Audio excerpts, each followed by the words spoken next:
So, as I was recording and uploading the video yesterday, um, where I was talking about how embarrassing our start to the season was,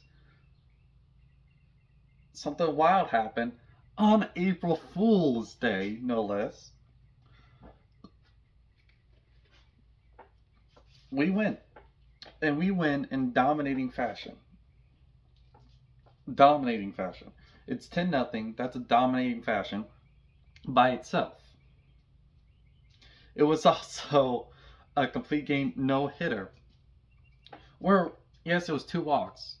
But really, we were just 1 walk away from it being a perfect game.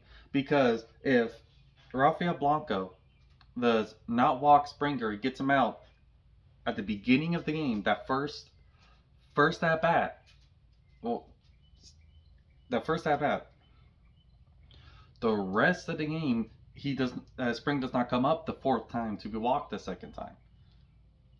So he really was 1 walk away from a perfect game. So it was a complete game no hitter, dominating fashion. He walked Springer and then just got everyone out from there. And then when it was the final out, he walked Springer again, but got the final out a bit later. It was a, a dominating game.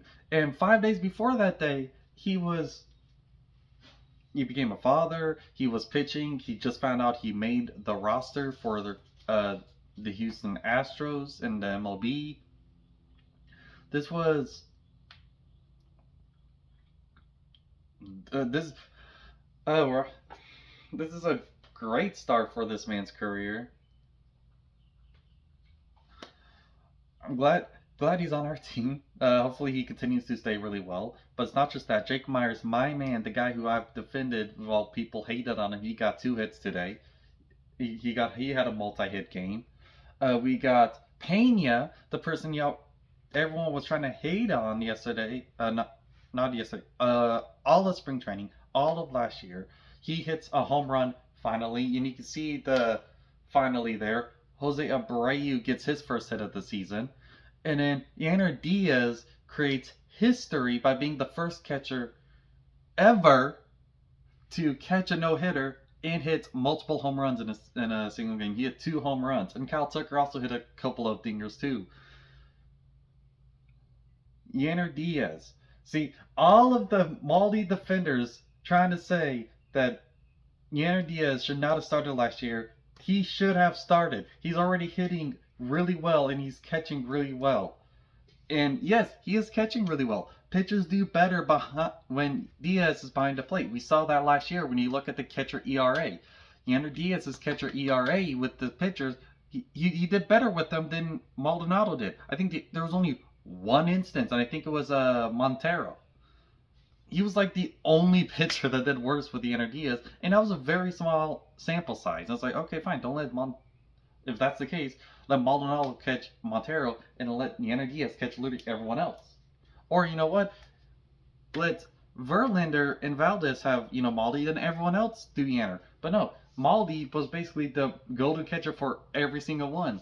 And I'll stand by the fact that if Yanner Diaz was the starting catcher in games 1, 2, and 6 and 7, they're trying to say, oh, the pitchers gave up a whole lot of runs. So Yanner Diaz being in the lineup, he didn't bat that well whenever he was in the lineup. So clearly he would not have helped us win. No, I saw that argument on Twitter. You Maldi defender. No, that is not how it works.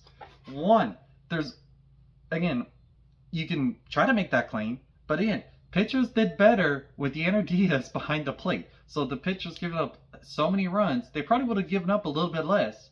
Or they definitely would have given up less with Diaz behind the plate. Who knows how much better they would have pitched.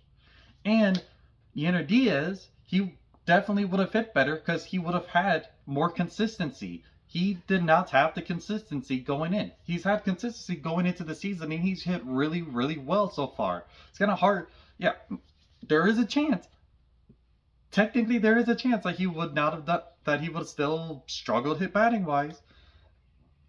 Well, you know what? It's kind of hard to do well batting wise when you don't get a lot of chances and you're just coming off the bench. He's not the coming off the bench kind of guy and hits do one game every week. He he plays regularly, and look at how he's doing. And you know what? We got two good hitting catches here.